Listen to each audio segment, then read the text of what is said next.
बाहर ढोल नगाड़े बज रहे थे। घर में अच्छी खासी रौनक थी। रिश्तेदार, बहन बेटियां सब ढोल पर नाच रहे थे। पुरोहित जी के घर में उत्सव का माहौल था।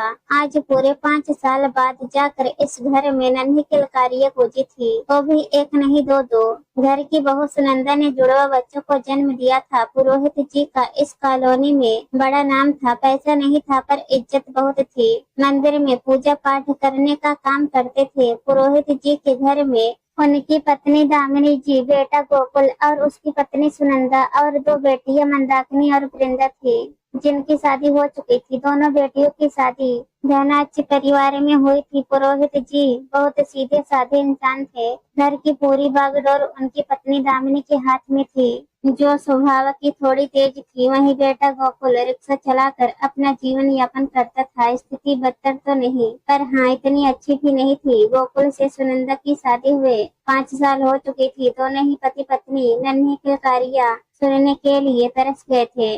डॉक्टर को दिखाया पर कोई कमी नहीं थी। इन 5 सालों में जिन जिन मंदिरों में माथा टेक सकते थे उन्होंने माथा टेका, क्योंकि लोगों ने ताने सुनाने में कोई कमी नहीं रखी थी। लोगों के ताने तो फिर भी बर्दाश्त हो जाते थे, पर घर के लोगों का क्या करे। दोनों ननद और सास मिलकर सुनंदा का जीना दुश्वार किए रहती। खैर अब यह मुद्दा नहीं रहा। ढोल नगाड़ों की आवाजों में वो सारे ताने दब कर रह गए। आज सुनंदा और गोकुल बहुत खुश थे। इतने खुश की स्थिति न होने के बावजूद भी कर्जा लेकर गोकुल ने आज का कार्यक्रम आयोजित किया था। सुनंदा ने खूब मना किया था, लेकिन उसे दामिनी जी ने यह कहकर चुप करा दिया कि बच्चों के भाग का खूब मिलेगा। ढोल नगाड़ों के साथ पुआ पूजन हो जाने के बाद पेरावनी का कार्यक्रम शुरू हुआ। पेरावनी के नाम पर भी सुनंदा के मायके वालों से काफी कुछ लिया गया था। पेरावनी हो जाने के बाद लोगों ने भोजन का आनंद लिया और लोग अपने अपने घर रवाना हुए। शाम को बैठकर सब लोग बतिया रहे थे। उस समय बड़ी ननद मंदाकिनी बोली, भाई तूने आयोजन तो बहुत अच्छा किया, पर अपनी बहनों को क्या दे रहा है, जरा वो तो बता। हाँ भाई, सस्ते में हम ना निपटेंगे।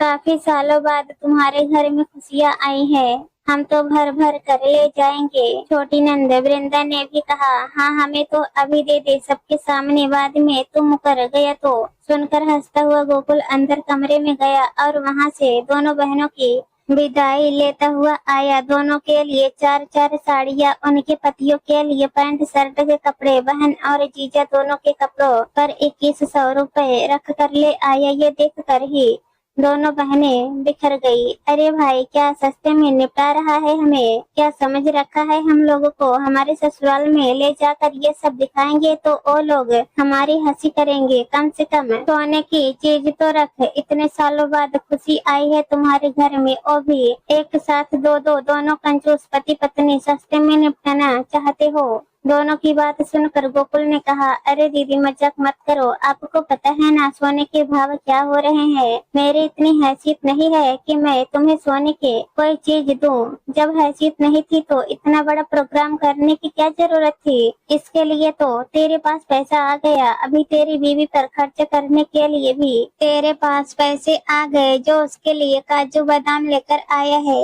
और तो और मालिश वाली भी रखवा दी। बस बहनों को देने के नाम पर ही रोना आता है। कैसी बात कर रही हो तुम, वह अभी नई नई माँ बनी है, उसे जरूरत है इन सब चीजों की। अच्छा, अपनी बीवी की जरूरत का ख्याल है, लेकिन अपनी बहन की इज्जत का ख्याल नहीं है तुझे। अरे इतना सा तो हमारे यहाँ पर काम करने वाले को दे दिया जाता है।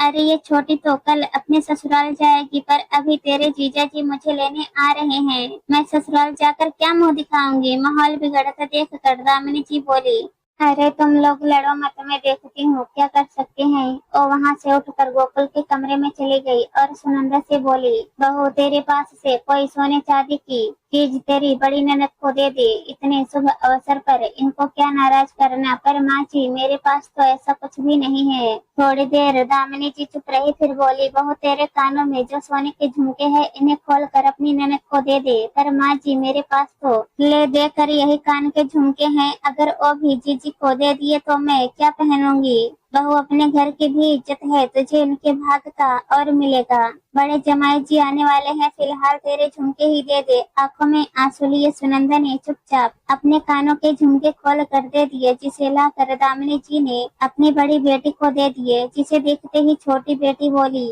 और माँ मैं, मुझे तो नहीं दिया, चुप कर, अभी पहले बड़े को विदा करने दे, तू तो सुबह जाएगी। इतने में बड़े जमाई भी आ गए। दामिनी जी के कहने पर गोकुल ने जमाई जी और मंदाकिनी को तिलक कर विदाई का सामान उनके हाथ में दिया। तब मंदाकिनी के हाथ में सामान के साथ ही सोने के झुमके देख कर जमाई जी बोले, अरे गोकुल ये क्या दे रहा है? भाई कपड़ों तक ठीक है, पर ये सोने चांदी की चीज नहीं चलेगी, उठाओ इसे अभी के अभी। सब एक टक जमाई जी की तरफ देखने लगे तो मंदाकिनी बोली, अरे मेरे माँ बाप ने खुशी खुशी मुझे सोने की चीज दी है, तो तुम क्यों मना कर रहे हो? उन्होंने दिया तो तुमने ले लिया, वो भी छोटे भाई से, तुम्हारे पास क्या कमी है? अपने घर की स्थिति तुम मुझसे बेहतर जानती हो, मना नहीं कर सकती थी, पर ओ मैं, अरे बहन बेटी लेने की ही नहीं होती है, कुछ समझदारी तुम भी दिखाती, बड़ी बहन की तरह बड़प्पन भी दिखाती। अभी के अभी ये झुमके उन्हें वापस करो, अपनी भाभी के गहने उतरवा कर, तुम्हें शर्म नहीं आई? सब कुछ सुन चुका हूँ मैं, ससुराल में अपने झूठे मान के लिए अपने भाई को परेशान कर रही हो। तुम्हारी ननद तुम्हारे साथ ऐसा करे तो कैसा लगेगा? पति की बात सुनकर मंदाकिनी की नजरें नीचे झुक गई। वहीं वृंदा और दामिनी जी इससे कुछ कहते ही नहीं बना। अरे भाभी से रिश्ते ऐसे बनाओ कि और तुम्हारे आने का इंतजार करे, ना कि तुम्हें देख कर मुँह फेर ले। काश की हर ननद ये बात समझ पाती। आज जमाई जी की समझदारी के कारण सुनंदा को उसके गहने वापस मिल गए। दोस्तों कहानी पसंद आए तो हमारे चैनल को सब्सक्राइब कर देना। धन्यवाद।